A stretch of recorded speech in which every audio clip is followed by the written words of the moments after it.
தரித்திரருக்கு சுவிசேஷம், திருச்சபைக்கு சத்தியம், இந்த 2 நோக்கங்களோடு மன்னா மழை பெய்து கொண்டிருக்கிறது. சங்கீத புஸ்தகத்திலிருந்து இந்நாட்களிலே நாம் செய்திகளை படித்து தியானித்து வருகிறோம். இந்த செய்திகள் மகிமை டிவியிலே வெளியிடப்படுகின்றன. இந்த சங்கீத செய்திகள் எல்லாமே தொகுப்பாக யூடியூபில் காணப்படும். ஏதாவது ஒரு சங்கீதத்தை நீங்கள் விட்டுவிட்டால் யூடியூபில் நீங்கள் போய் பார்த்து அந்த சங்கீதத்தின் அறிவுரைகளை நீங்கள் கற்றுக்கொள்ளலாம். இந்த செய்திகளை கேட்ட பிறகு உங்களுடைய ஆலோசனைகள், ஜெப குறிப்புகள் இவற்றையெல்லாம் நீங்கள் எங்களுக்கு தெரியப்படுத்துவீர்கள் என்றால் உங்களுக்காக ஜெபிப்போம், ஆலோசனைகள் உங்களுக்கு வழங்குவோம். அது மட்டுமல்ல, வேதம் முழுவதற்கும் வேத தியான உரை எழுதியிருக்கிறோம். திருமறை தெளிவுரை என்ற தலைப்பில் 66 புஸ்தகங்களுக்கும் விளக்க உரை எழுதியிருக்கிறோம். வேண்டியவர்கள் நீங்கள் என்னுடைய முகவரியிலே டெலிஃபோனிலே தொடர்பு கொண்டு நீங்கள் அவற்றை பெற்றுக்கொள்ளலாம். 8 வால்யூமில் 8 பாகங்களாக வேதம் முழுவதற்கு விளக்க உரை கொடுக்கப்பட்டிருக்கிறது. அவற்றை நீங்கள் பெற்று ஆசீர்வாதமாக இருக்கவும், உங்களுடைய ஒரு குடும்ப பொக்கிஷமாக அவற்றை கருதவும் உங்களை கேட்டுக்கொள்கிறேன். தொடர்ந்து இந்த செய்திகளை பாருங்கள். இந்த செய்திகளை, இந்த டிவி சேனலை மற்றவர்களுக்கு நீங்கள் அறிமுகப்படுத்துங்கள். ஆண்டவர் உங்களை ஆசீர்வதிப்பாராக. ஆமேன். மன்னா மழையில் நனைய மறுபடியும் உங்களை மகிழ்வுடன் வரவேற்கிறேன். சங்கீத புஸ்தகத்திலிருந்து இந்நாட்களிலே நாம் செய்திகளை தியானித்து வருகிறோம். இன்றைய நாளிலே 94ஆம் சங்கீதம். இந்த சங்கீதத்தை எழுதியது யார் என்று தெரியவில்லை. எனவே இதை அநாதை சங்கீதம் என்று அழைக்கிறார்கள். ஆனால் வேத வாக்கியங்கள் எல்லாமே ஆவியானவரால் அருளப்பட்டவை என்பதனாலே அநாதை சங்கீதம் என்று சொல்ல முடியாது. ஆவியானவருடைய சங்கீதங்களிலே ஒன்று என்று தான் சொல்ல வேண்டும். 94ஆம் சங்கீதத்தின் சில வசனங்களை முதலாவதாக வாசிக்கிறேனே. வேத புத்தகத்தை கையில் எடுத்து வைத்துக் கொள்ளுங்கள். நான் வாசிக்கும் பொழுது நீங்களும் வசனங்களை பார்த்து தொடர்வீர்கள் என்றால் உங்களுக்கு ரொம்ப பிரயோஜனமாக இருக்கும். நீதியை சரிக்கட்டுகிற தேவனாகிய கர்த்தாவே, நீதியை சரிக்கட்டுகிற தேவனே, பிரகாசியம். பூமியின் நியாயாதிபதியே, நீர் எழுந்து பெருமைக்காரருக்கு பதிலளியும். கர்த்தாவே, துன்மார்க்கர் எதுவரைக்கும் மகிழ்ந்து துன்மார்க்கர் எதுவரைக்கும் களி கூர்ந்திருப்பார்கள்? எதுவரைக்கும் அக்கிரமக்காரர் யாவரும் வாயாடி கடினமாக பேசி பெருமை பாராட்டுவார்கள்? கர்த்தாவே, அவர்கள் உமது ஜனத்தை நொறுக்கி உமது சுதந்திரத்தை ஒடுக்குகிறார்கள். விதவையையும் பரதேசியும் கொன்று திக்கற்ற பிள்ளைகளை கொலை செய்து கர்த்தர் பாரார், யாக்கோபின் தேவன் கவனியார் என்று சொல்கிறார்கள் என்று சொல்லி தொடர்ந்து இந்த சங்கீதம் துன்மார்க்கரால் வரக்கூடிய இடுக்கண்களை விவரிப்பதாக நாம் விதத்தில் வாசிக்கிறோம். மனாசே என்ற ஒரு மோசமான அரசன் இஸ்ரவேலிலே, அவனைப் போல ஒரு அக்கிரமக்கார மனுஷனை நாம் இஸ்ரவேலிலே யூதாவிலே பார்த்ததில்லை. அவனை குறித்த காரியங்களை 2 ராஜாக்கள் 21ஆம் அதிகாரத்திலே நாம் பார்க்கிறோம். கெட்டவர்களால், அக்கிரமக்காரர்களால் வரக்கூடிய பாடுகளை குறித்து இந்த சங்கீதம் நமக்கு விளக்குகிறது. 93ஆம் இந்த சங்கீதமும் 95 முதல் 100 வரை உள்ள சங்கீதங்களும் ஆண்டவருடைய சர்வ வல்லவருடைய ஆளுகையை குறித்து போதிப்பதாக இந்த சங்கீதங்களை நாம் கருத்தாக வாசிக்கும் பொழுது நாம் கற்றுக்கொள்ளலாம். பாபிலோன் அரசாங்கம் முறியடிக்கப்பட்டு மேதிய பெர்சிய அரசாங்கம் வந்த பொழுது இந்த பெர்சிய மேதிய அரசாங்கம் யூதர்களெல்லாம் 70 வருஷமாக அடிமைத்தனத்தில் இருந்த யூதர்களை எல்லாம் அவர்கள் விடுவித்தார்கள் என்று சொல்லி வேதம் கற்றுக் கொடுக்கிறது. மன்னர்களில் ஒருவனாகிய கோரேசு இந்த விடுதலை அறிவித்தான். ஜனங்கள் விடுவிக்கப்பட்டு வீட்டுக்கு வந்தார்கள், எருசலேமுக்கு வந்தார்கள், தங்களுடைய சொந்த நாடாகிய யூதேயாவுக்கு வந்தார்கள் என்று சொல்லி வேதம் நமக்கு தெளிவாக கற்றுக் கொடுக்கிறது. இன்னும் 10ஆம் 14ஆம் 73ஆம் 92ஆம் சங்கீதங்களிலே பார்க்கும் பொழுது ஆண்டவருடைய வெற்றி, அக்கிரமக்காரர் மேல் ஆண்டவர் கொண்ட வெற்றியை பற்றி அந்த சங்கீதங்களும் நமக்கு அறிவிக்கின்றன. என்னென்ன சங்கீதங்கள்? மீண்டும் 10, 14, 73, இன்னும் 92. ஆண்டவர் அக்கிரமத்தின் மேல் மேற்கொண்ட வெற்றியை இந்த சங்கீதங்கள் எல்லாம் அறிவிக்கின்றன. குறிப்பாக ஆதரவற்றவர்கள், திக்கற்றவர்கள், அவர்கள் மேல் கொண்ட கொடுங்கோல் ஆட்சி தலைவர்கள், இவர்களை எல்லாம் ஆண்டவர் மேற்கொண்டு நீதியை சரி கட்டுவதாக இந்த சங்கீதம் நமக்கு அறிவிக்கிறது. முதல் 7 வசனங்களை நாம் வாசித்தோம். அதில் என்ன பார்க்கிறோம்? அடிக்கடி நீதி நீதி நீதி என்று காண்கிறோம். கர்த்தர் நீதியை சரி கட்டுகிறவர். இங்கே அநீதியோடு வாழ்ந்த மக்களிடத்தில் அநீதியை செலுத்தியவர்கள் இவர்கள் யாருமே வெளிநாட்டுக்காரர்கள் அல்ல, வேறு தேசத்தை சேர்ந்தவர்கள் அல்ல, உள்நாட்டுக்காரர்கள். இது உள்நாட்டு கலகம். உள்நாட்டு தலைவர்கள் ஜனங்களை வஞ்சித்து தங்களுடைய சொந்த ஜனங்களை ஏமாற்றி அவர்களை கொடுமைப்படுத்தி வாழ்ந்ததாக இந்த சங்கீதம் நமக்கு அறிவிக்கிறது. முதல் 2 வசனங்களிலே நீதி இல்லாத ஒரு நிலைமை, இன்னும் ஜனங்களெல்லாம் ஆண்டவரிடத்தில் ஓடி ஆண்டவரிடத்திலே தங்களுடைய காரியங்களை சொல்லக்கூடிய கருத்துக்கள், இன்னும் ஆண்டவரை நோக்கி கெஞ்சி ஜெபிக்கக்கூடிய ஜெப நிலைமைகள், ஆண்டவரை எழுந்தருளும் எங்களுக்கு உதவி செய்யும் என்று சொல்லி ஆண்டவரை பார்த்து சொல்லக்கூடிய காரியங்கள், இதையெல்லாம் இந்த சங்கீதம் ஆரம்பத்திலே முதல் 7 வசனங்களிலே அறிவிக்கிறது. ஏசாயா 33 அதிகாரம் 22 வசனத்தை பார்க்கும் பொழுது அந்த வசனம் உங்களுக்கு நல்லது. ஒருவேளை ஏதாவது வழக்குகளிலே சிக்கி கொண்டிருப்பீர்கள் என்றால், வழக்காட பிரயாசப்பட்டு கொண்டிருப்பீர்கள் என்றால், கோர்ட்டுக்கும் போலீஸ் ஸ்டேஷனுக்கும் அவ்வப்போது நடையாய் அலைந்து கொண்டிருப்பீர்கள் என்றால், அந்த வசனம் உங்களுக்கு முக்கியமானது. ஏசாயா 33:22 வாசிக்கிறோம், கர்த்தர் நம்முடைய நியாயாதிபதி, அவர் நம்முடைய நியாய பிரமாணிகர், அவர் நம்முடைய இரட்சகர், அவர் நம்முடைய ராஜா, அவர் நம்முடைய இரட்சகர், அவர் நம்முடைய ராஜா என்ற கருத்துக்களை நாம் பார்க்கிறோம். கர்த்தர் நியாயாதிபதி, எனவே கலங்கவே வேண்டாம். உலகம் நம்மை நியாயந்திருக்க முடியாது. உலக பிரகாரமான நீதிபதிகளும் நம்மை தப்பாக நியாயந்திருக்கக்கூடும். ஆனால் கர்த்தரோ உண்மையான மெய்யான நியாயாதிபதி. அவர் நிச்சயமாக நீதியை வழங்கக்கூடியவர். தம்முடைய ஜனத்திற்கு நீதியை அருளி அக்கிரமக்காரருக்கோ தண்டனையை கொடுப்பார் என்று சொல்லி வேதம் நமக்கு கற்றுக் கொடுக்கிறது. எனவே தொடர்ந்து மெய்யான நீதிபதியாகிய ஒரே நீதிபதியாகிய ஆண்டவராகிய இயேசு கிறிஸ்துவை நீங்கள் கிட்டிச் சேருங்கள். லூக்கா 18 அதிகாரத்திலே ஒரு அநீதியான நியாயாதிபதியின் இடத்திலே ஒரு விதவை அடிக்கடி போய் தன்னுடைய வழக்கை அவனிடத்திலே வர்ணித்ததாக நாம் வேதத்திலே வாசிக்கிறோம். அவளுடைய வழக்கை அவன் அல்ல தட்டினான். உடனடியாக நியாயம் விசாரிக்கவில்லை. அவள் அவ்வப்போது மன சோகத்தோடு மன சஞ்சலத்தோடு திரும்பி சென்றாள். ஆனால் குறிப்பிட்ட ஒரு நாளிலே அந்த அநீதியான நியாயாதிபதி அவளுக்கு நியாயம் செய்தான், அவளுக்கு ஆதரவாக இருந்தான் என்று சொல்லி வேதத்தில் நாம் வாசிக்கிறோம்.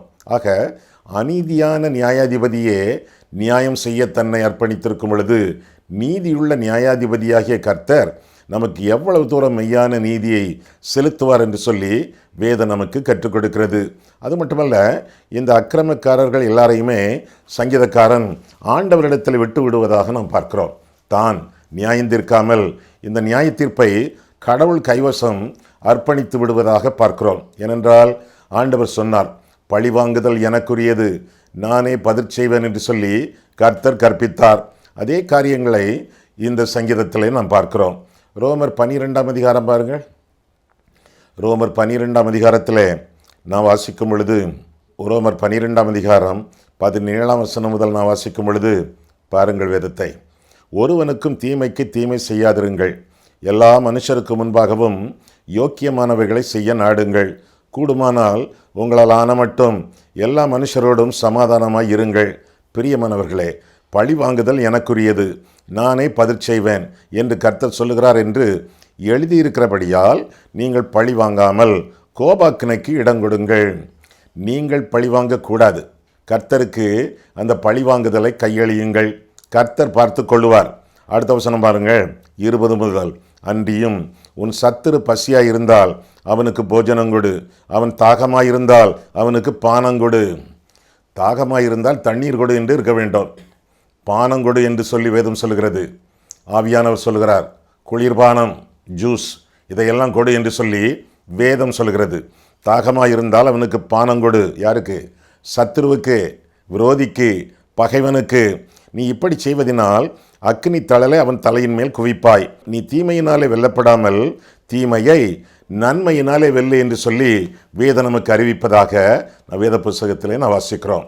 ஆக ஒருவருக்கும் தீமைக்கு தீமை செய்யாமல் எல்லாருக்கும், விசேஷமாக பகைவர்களுக்கு, விரோதிகளுக்கு, இவர்களுக்கு நாம் நன்மை செய்ய வேண்டும் என்று சொல்லி வேதம் நமக்கு கற்றுக் கொடுக்கிறது.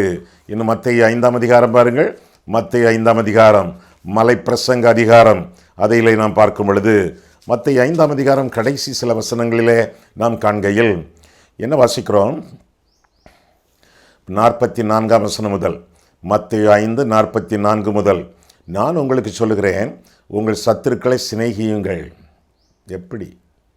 உங்கள் சத்துருக்களை சிநேகியுங்கள், உங்களை சபிக்கிறவர்களை ஆசீர்வதியுங்கள், உங்களை பகைக்கிறவர்களுக்கு நன்மை செய்யுங்கள், உங்களை நிந்திக்கிறவர்களுக்காகவும் உங்களை துன்பப்படுத்துகிறவர்களுக்காகவும் ஜெபம் பண்ணுங்கள். அப்படி செய்தால், இப்படி செய்வதனால் நீங்கள் பரலோகத்தில் இருக்கிற உங்கள் பிதாவுக்கு புத்திரராய் இருப்பீர்கள். அவர் தீயோர் மேலும் நல்லோர் மேலும் தமது சூரியனை உதிக்க பண்ணி நீதியுள்ளவர்கள் மேலும் அநீதியுள்ளவர்கள் மேலும் மழையை பெய்ய பண்ணுகிறார் என்று தொடர்ந்து நாம் வாசிக்கிறோம். ஆக இந்த வசனங்களில் நான் வாசிப்பது என்ன? பழிவாங்குதல் கர்த்தருக்குரியது, அவரிடத்தில் பழிவாங்குதலை ஒப்பு கொடுத்து விட வேண்டும் என்று சொல்லி வேதம் நமக்கு கற்றுக் கொடுக்கிறது. சத்துருவை சிநேகிக்க வேண்டும். எப்படி? நன்மை செய்ய வேண்டும், அவர்களுக்கு ஜெபம் பண்ண வேண்டும், அவர்கள் சபித்தால் நாம் ஆசீர்வதிக்க வேண்டும் போன்ற கருத்துக்களை எப்பொழுது வாசிக்க கேட்டோம். ஐயா, அந்த ஆளை நினைக்கும் பொழுதெல்லாம் என்னுடைய இருதயம் குமுறுகிறது, என்னுடைய பற்கள் நரநரவென்று கடிக்கிறது. எப்படி ஐயா ஜெபம் பண்ணுவது? அந்த சத்துரு, அந்த துரோகி, அந்த விரோதி, அந்த பகைஞன் ஆண்டவரால் படைக்கப்பட்டவன். அவன் மேலே கர்த்தருடைய சாயல் இருக்கிறது. கர்த்தருடைய சாயலை மதியுங்கள். அந்த ஆளுக்காக ஆண்டவர் ஜீவனை விட்டிருக்கிறார். ஆண்டவருடைய ஜீவனை மதியுங்கள். அந்த ஆளுக்காக கிறிஸ்து சிலுவையிலே மரித்து இரத்தம் சிந்தி இருக்கிறார். ஆண்டவருடைய இரத்தத்தை மதியுங்கள். ஆண்டவர் அந்த ஆளுக்காக மரித்ததினாலே நீங்கள் அந்த ஆளை மதியுங்கள். மதித்து ஒரு குறிப்பிட்ட ஜெபத்தை செய்யுங்களேன். ஆண்டவரே, அந்த ஆள் வாழ்க்கையின் மூலமாக உம்முடைய நாமத்தை மகிமைப்படுத்தும். ஆண்டவரே, அந்த ஆள் வாழ்க்கையின் மூலமாக உம்முடைய நாமத்தை மகிமைப்படுத்தும் என்று சொல்லிக்கொண்டே இருங்களேன். அந்த ஆள் மாறுவார், அல்லது உங்களுக்கு பிரச்சனை கொடுக்காமல் ஒதுங்குவார். எனவே சத்துருக்களை சிநேகிக்க வேண்டியது, பழிவாங்குதலை கர்த்தரிடத்தில் விட்டுவிட வேண்டியது நம்முடைய கடமை. பழிவாங்குதல் கர்த்தருக்குரியது. கர்த்தரிடத்தில் அந்த ஆளை, அந்த பிரச்சனையை விட்டு விடுவது நலமானது. ஆண்டவர் எல்லாவற்றையும் பார்த்து கொள்வார். வருங்காலத்திலே அவருடைய வருகையில் நிச்சயமாக எல்லாருக்கும் நியாய தீர்ப்பு உண்டு என்று சொல்லி வேதம் நமக்கு கற்றுக் கொடுக்கிறது. யாரை நாம் பழிவாங்க துடிக்கிறோமோ, யாரை ஆண்டவர் பழிவாங்க வேண்டும் என்று ஆண்டவரிடத்தில் விட்டு விடுகிறோமோ, அந்த ஆள் மனம் திரும்பவில்லை என்றால் கர்த்தர் அவருக்குரிய தண்டனையை கொடுப்பார். உடனடியாக கொடுப்பார், படிப்படியாக கொடுப்பார், கடைசியில் நரகத்தில் தள்ளுவார். எனவே பழிவாங்குதலை ஆண்டவரிடத்தில் விட்டுவிடுங்கள். காரணம், அவர் நீதியை சரி கட்டுகிறவர். முதலாவதாக நீதியை சரி கட்டுகிறவர். இரண்டாவதாக நெகிழ விடாதிருப்பவர். நெகிழ விடாதிருப்பவர். நம்மை ஒரு காலம் தள்ள மாட்டார். தம்முடைய கரங்களிலிருந்து நம்மை விழத் தள்ள மாட்டார். அவருடைய கரங்களிலே நாம் வைக்கப்பட்டிருக்கிறோம். ஐயா, ஆண்டவருடைய கரங்களிலே நாம் இருந்தாலும் சில சமயங்களிலே அந்த கரத்திலிருந்து வழுவி விழுந்து விடுவோமே. அந்த கரங்களிலும் 4 விரல்களை விரித்தால் ஆங்காங்கு இடைவெளி உண்டு. அதிலிருந்து நாம் தப்பி கீழே விழுந்து விடுவோமே. நாம விழுந்து விடுவோமே? அல்ல, அல்லவே அல்ல. ஆண்டவருடைய கரங்களிலே நாம் இருக்கிறோம் என்றால் அந்த கரத்திலே ஒரு விரலாக இருக்கிறோம். அந்த விரல் கீழே விழுமா? கர்த்தருடைய விரல் அவருடைய கரத்திலிருந்து கீழே விழுமா? இல்லவே இல்லையே. ஆண்டவருடைய சரீரத்திலே அங்கமாக இருக்கிறவர்களுக்கு இது கிடைக்கப்பெறும் பெரிய பாக்கியம் என்று சொல்லி வேதம் நமக்கு கற்றுக் கொடுக்கிறது. துன்மார்க்கர் சொல்லுகிறார்கள், இந்த கொடுமைகளை கர்த்தர் பார்க்க மாட்டார் என்று சொல்லி, கர்த்தர் காணார் என்று சொல்லி அறிவிப்பதாக இந்த சங்கீதத்திலே பார்க்கிறோம். 3ஆம் வசனம் முதலாக நாம் வாசிக்கிறோம். ஆனால் கர்த்தர் காண்கிறவர், 7 கண்களை உடையவர் என்று சொல்லி வேதத்திலே வாசிக்கிறோம். அவருடைய பார்வை உலகமெங்கும் பூமி எங்கும் சுற்றி வருகிறது என்று சொல்லி வேதம் நமக்கு கற்றுக் கொடுக்கிறது. எந்த தீமையை யார் செய்தாலும் 5 பேர் பார்க்கிறார்கள். பிதா பார்க்கிறார், குமாரன் பார்க்கிறார், பரிசுத்தாவியானவர் பார்க்கிறார், தூதர்கள் பார்க்கின்றனர், பிசாசுகள் பார்க்கின்றன. 5 பேர் மத்தியிலே பாவங்கள் செய்யப்படுகின்றன. எனவே கர்த்தர் மட்டுமல்ல, எத்தனையோ பேர் பார்த்து கொண்டிருக்கிறார்கள். எனவே அந்த பாவத்திற்கெல்லாம் தண்டனை உண்டு. காரணம், கர்த்தர் நீதிபரர் என்று சொல்லி வேதத்திலே வாசிக்கிறோம். தேவஜனத்தின் சில கேள்விகள், தேவஜனத்தை பார்த்தே அல்லது மற்றவர்களை பார்த்தே எப்பொழுது புத்திமான்களாவீர்கள்? அவர் கேளாரோ, அவர் காணாரோ, உங்களை எல்லாம் கடிந்து கொள்ளாரோ, இவற்றையெல்லாம் அறியாரோ? ஆண்டவருக்கு முன்பாக எழும்புகிறவன் யார்? என் பட்சத்தில் நிற்பவன் யார்? என்றெல்லாம் அவர்கள் கேள்விக்கு மேல் கேள்வி கேட்கிறார்கள். கொடுங்கோல் ஆசனம் எப்பொழுதும் இசைந்திருக்குமோ? இல்லை. ஆசனம், சிங்காசனம் எப்பொழுதும் ஆண்டவர் அதிலே வீற்றிருக்கிறார். பரலோகத்தில் இருக்கக்கூடிய சிங்காசனம். அந்த சிங்காசனத்தில் ஆண்டவர் உட்கார்ந்து பூமியை பார்த்து கொண்டிருக்கிறார். தம்முடைய பிள்ளைகளை கண்டு கொண்டிருக்கிறார் என்று சொல்லி வேதம் கற்றுக் கொடுக்கிறது. அதனால் நிகழக்கூடிய காரியங்கள் என்ன? 8ஆம் வசனம் முதல் 12ஆம் வசனம் வரை நாம் பார்க்கையிலே 8 முதல் 9 அவர் காண்கிறவர். நீர் என்னை காண்கிற தேவன் என்று சொல்லி ஆகார் அறிவித்ததாக நாம் வேதத்திலே வாசிக்கிறோம். அவர் காண்கிறவர். இன்னும் 10ஆம் 11ஆம் வசனத்திலே அவர் கண்டிக்கிறவர். இன்னும் 12ஆம் வசனத்திலே குழி வெட்டுகிறவர். எந்தெந்த பாவம் யார் யார் செய்தாலும் மனம் திரும்பாத பட்சத்திலே அவர்களுக்கு குழி வெட்டுதல் காத்திருக்கிறது என்று சொல்லி 12ஆம் வசனத்திலே நாம் பார்க்கிறோம். எனவே தம்முடைய பிள்ளைகள் பாவம் செய்யாமல் இருக்கத்தக்கதாக ஆண்டவர் 2 காரியங்களை செய்கிறார். முதலாவதாக சிட்சிக்கிறார். அவர்களுக்கு தண்டனை கொடுத்து அவர்களை நல்வழிப்படுத்த ஆண்டவர் விரும்புவதாக வேதத்திலே நாம் வாசிக்கிறோம். 12ஆம் வசனம் 13ஆம் வசனத்தை நாம் பார்க்கும் பொழுது இந்த 12ம் 13ம் என்ன சொல்கிறது பாருங்கள். கர்த்தாவே, துன்மார்க்கனுக்கு குழி வெட்டப்படும் வரைக்கும் நீர் தீங்கு நாட்களில் அமர்ந்திருக்க பண்ணி சிட்சித்து உம்முடைய வேதத்தை கொண்டு போதிக்கிற மனுஷன் பாக்கியவான். கர்த்தர் தம்முடைய ஜனத்தை நெகிழ விடாமலும் தம்முடைய சுதந்திரத்தை கைவிடாமலும் இருப்பார். நெகிழ விடாத தேவன், துன்மார்க்கரை கண்டிக்கும் தேவன், சிட்சைகளினூடாக அவர்களையும் தம்முடைய ஜனத்தையும் வழிநடத்தக்கூடிய தெய்வம். பவுல் ஒரு தடவை சொன்னான், நான் அன்போடு வர வேண்டுமோ பிரம்போடு வர வேண்டுமோ? அன்பும் உண்டு, பிரம்பும் உண்டு, கோலும் உண்டு, தடியும் உண்டு, கிருபையும் உண்டு, சிட்சையும் உண்டு. இவற்றினூடாக ஆண்டவர் நம்மை அனுதினமும் வழிநடத்த பிரயாசப்படுவதாக நாம் பார்க்கிறோம்.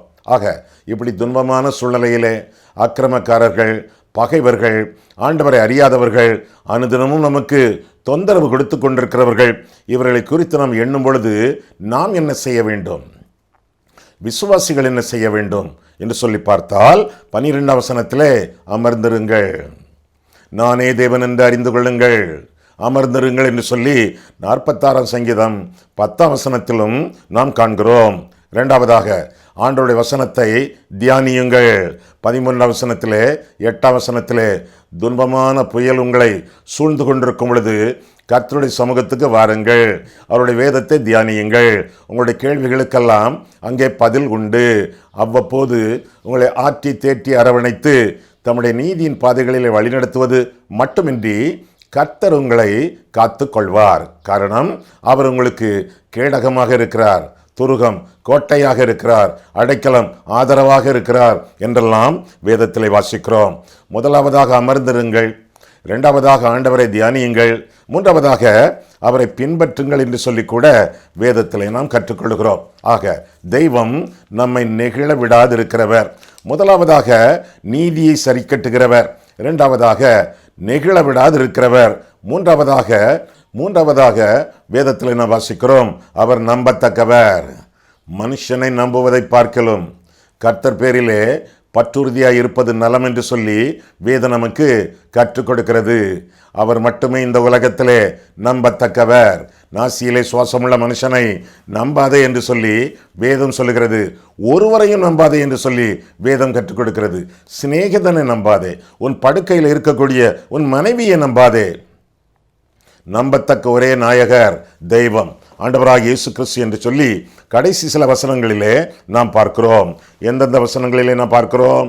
ஆண்டவர் நம்பத்தக்கவர் என்று சொல்லி 21ஆம் வசனம் முதல் 23ஆம் வசனங்களிலே நாம் காண்கிறோம். 21ஆம் வசனம் பாருங்கள், அதிலிருந்து பாருங்கள். அவர்கள் நீதிமானுடைய ஆத்துமாவுக்கு விரோதமாய் கூட்டங்கூடி குற்றமில்லாத இரத்தத்தை குற்றப்படுத்துகிறார்கள். கர்த்தரோ எனக்கு அடைக்கலமும் என் தேவன் நான் நம்பியிருக்கிற கன்மலையுமாய் இருக்கிறார். அவர்களுடைய அக்கிரமத்தை அவர்கள் மேல் திருப்பி, அவங்க தப்பு பண்ணுறாங்களா, குற்றம் பண்ணுறாங்களா, பாவங்கள் செய்கிறாங்களா, அந்த அக்கிரமம் அவர்கள் மேலேயே வரும். படுகுழியை வெட்டுகிறவன் அதில் விழுவான் என்று சொல்லி நீதிமொழிகள் சொல்கிறதே, அதே போல மீண்டும் 23, அவர்களுடைய அக்கிரமத்தை அவர்கள் மேல் திருப்பி அவர்களுடைய பொல்லாப்பு நிமித்தம் அவர்களை சங்கரிப்பார். நம்முடைய தேவனாகிய கர்த்தரே அவர்களை சங்கரிப்பார். 2 தடவை சங்கரிப்பார். ஆண்டவர் அவர்களை விடவே மாட்டார் என்று சொல்லி வேதம் நமக்கு கற்றுக் கொடுக்கிறது. ஒருவேளை இந்நாட்களிலே சிலரால் நாம் கஷ்டப்பட்டு கொண்டிருக்கலாம். சிலர் நம்மை நிஷ்டூரமாக நம்மை கொடுமைப்படுத்தி கொண்டிருக்கலாம். சிலர் நம்மை அவ்வப்போது முல்லை போல நம்ம மேலே குத்தி கொண்டிருக்கலாம். அவர்களை நினைத்தாலே நமக்கு மயக்கம் வருகிறது, கோபம் வருகிறது, தலை சுற்றுகிறது. கர்த்தர் என்ன சொல்லுகிறார்? அவர்களை சங்கரிப்பார் என்று இருமுறை ஆண்டவர் சொல்லுவதாக வேதத்திலே வாசிக்கிறோம். நமக்கோ கர்த்தர் அடைக்கலமானவர் என்று சொல்லி 22ஆம் வசனம் நமக்கு அறிவிக்கிறது. அவர் நம்முடைய கன்மலை என்று வேதம் கற்றுக் கொடுக்கிறது. கன்மலைன்னா என்ன அர்த்தம்? அடைக்கலம். கன்மலை என்றால் உறுதியான ஒரு இடத்துல, உயரமான ஒரு இடத்துல, உன்னதமான ஒரு இடத்துல ஆண்டவர் நம்மை உட்கார பண்ணி ஆண்டவர் அந்த அக்கிரமக்காரருடைய காரியங்களை கவனிக்கிறார் என்று சொல்லி வேதம் நமக்கு கற்றுக் கொடுக்கிறது. குற்றமில்லாத இரத்தத்தை குற்றப்படுத்துகிறார்கள். நாம் ஒன்றும் தவறே செய்யவில்லை, இருப்பினும் நமக்கு விரோதமாக பிராது பண்ணுகிறார்கள், வழக்கு போடுகிறார்கள், நம் மேலே குற்றம் சாட்டுகிறார்கள். நீங்கள் அமர்ந்திருந்து நானே தேவன் என்று அறிந்து கொள்ளுங்கள், ஜாதிகளுக்குள்ளே உயர்ந்திருப்பேன், பூமியிலே உயர்ந்திருப்பேன் என்று கர்த்தர் சொல்கிறார். ஆண்டவரே, குற்றமில்லாத இரத்தமாயிற்றே, குற்றமில்லாத இரத்தத்தை காட்டி கொடுத்ததினால் பாவம் செய்தேன் என்று யூதா சொல்கிறானே, அதே போல குற்றமில்லாத இரத்தம் ஒருவேளை நாம் காட்டி கொடுக்கப்பட்டாலும், நாம் கொடுமைப்படுத்தப்பட்டாலும் அந்த காரியங்களெல்லாம் கொஞ்ச வேளைதான். ஆண்டவர் அடக்கம் பண்ணப்பட்டார், 3ஆம் நாளிலே உயிரோடு எழும்பினார் என்று சொல்லி வேதத்திலே வாசிக்கிறோம். சத்தியத்தை 3 நாட்கள் தான் மறைக்க முடியும், அதற்கு பிறகு அது உயிர்த்தெழும், உலகத்திலே பிரகாசிக்கும். அதுபோல உங்களுடைய கொடுமையின் நாட்கள் கொஞ்ச காலம், மீண்டுமாக நீங்கள் எழும்பி பிரகாசிப்பீர்கள். பூமியிலே போராட குறிக்கப்பட்ட காலம் உண்டல்லவோ என்று சொல்லி வேதத்திலே நான் வாசிக்கிறோம். அந்த குறிக்கப்பட்ட காலம் வரை அமர்ந்திருந்து ஆண்டவருடைய சமூகத்தில் கற்றுக்கொண்டு மற்றவர்களுக்கு ஆசீர்வாதமாக வாழ வேண்டியது நம்முடைய கடமை.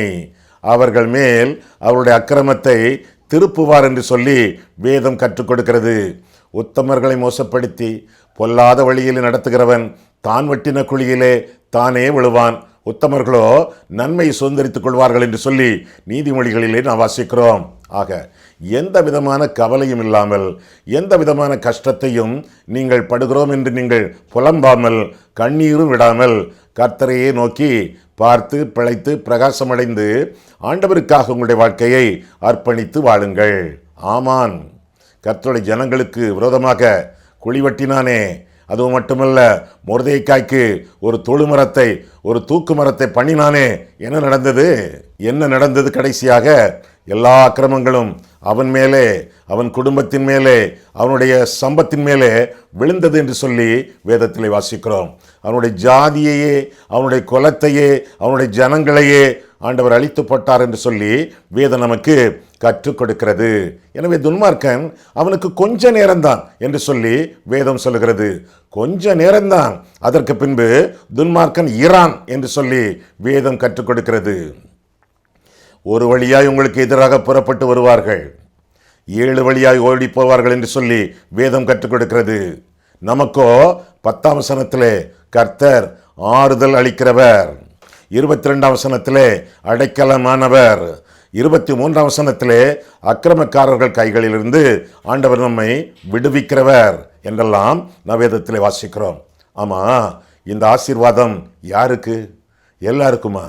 ஒருவேளை இந்த செய்தியை கேட்டுக்கொண்டிருக்கிறவர்களுக்குமா? ஆனால் பார்க்கிறோம் 14ஆம் வசனத்திலே அவருடைய ஜனத்திற்கு, அவருடைய சுதந்திரத்துக்கு, இவர்களுக்கு தான் இந்த ஆசீர்வாதங்கள். என் நாமந்தரிக்கப்பட்ட என் ஜனங்கள், ஆண்டவரை இரட்சகராக ஏற்றுக்கொண்ட அவருடைய பிள்ளைகள், அவர்களுக்கு இங்கே சொல்லப்பட்ட ஆசீர்வாதங்கள் சொந்தம். அது மட்டுமல்ல, தேவனுடைய பிள்ளைகளுக்கு, நீங்கள் பிள்ளைகளானால் சுதந்திரருமாமே, தேவனுடைய சுதந்திரரும் கிறிஸ்துவுக்கு உடன் சுதந்திரருமாமே என்று சொல்லி வேதம் கற்றுக் கொடுக்கிறது. ஆக கர்த்தருடைய ஜனம் கிறிஸ்துவின் சொந்த ஜனம். அது மட்டுமல்ல, சுதந்திரம். ஜனத்துக்கும் சுதந்திரத்திற்கும் இப்பேற்பட்ட ஆசீர்வாதங்களை கர்த்தர் தருகிறார். என்னென்ன ஆசீர்வாதங்கள்? நீதியை சரி கேட்டுகிறார், 2வதாக நெகிழ விடாதிருக்கிறார், 3வதாக நம்பத்தக்கவராக விளங்குகிறார். இப்பேற்பட்ட ஆசீர்வாதங்கள் கர்த்தருடைய ஜனங்களுக்கு சொந்தம் என்று சொல்லி இந்த 94ஆம் சங்கீதம் நமக்கு சொல்லிக் கொடுக்கிறது. ஆண்டவர் உங்களை ஆசீர்வதிப்பாராக. கண்களை மூடுவோம், கர்த்தரை பார்ப்போம். அன்புள்ள ஆண்டவரே, உம்முடைய வசனங்களை ஆராயவும் எங்கள் வாழ்க்கையை ஆராயவும் உம்முடைய சமூகத்தில் எங்களை அழைத்து வந்தீர். அதற்காக நன்றி செலுத்துகிறோம் சுவாமி. கர்த்தாவே, இந்த 94ஆம் சங்கீதத்தின் அடிப்படையில் எங்களோடு நீர் உரையாடினீர், உறவாடினீர். அதற்காக ஸ்தோத்திரம் சுவாமி. நீதியை சரி கட்டுகிற ஆண்டவரே, எங்களை நெகிழ விடாதிருப்பீர், எங்களை கைவிடாதிருப்பீர். காரணம், நீர் ஒருவரே இந்த உலகத்தில் நம்பத்தக்கவர். கர்த்தரை நம்புகிறவன் செழிப்பான், கர்த்தரை நம்புகிறவன் வெட்கப்பட்டு போவதில்லை. இந்த மாதிரிப்பட்ட வாக்குத்தத்தங்களுக்காக உமக்கு நன்றி ஸ்தோத்திரம் ஆண்டவரே. அன்புள்ள ஆண்டவரே, இந்த ஆசீர்வாதங்கள் எல்லாம் எங்களுக்கு அனுதினமும் சொந்தமாகத்தக்கதாக, உம்முடைய ஜனமாக, உம்முடைய சுதந்திரமாக என்றென்றும் நாங்கள் வாழ எங்களை உறுதிப்படுத்தும். இயேசு கிறிஸ்துவின் நாமத்தில் ஜெபிக்கிறோம் பிதாவே. ஆமேன்.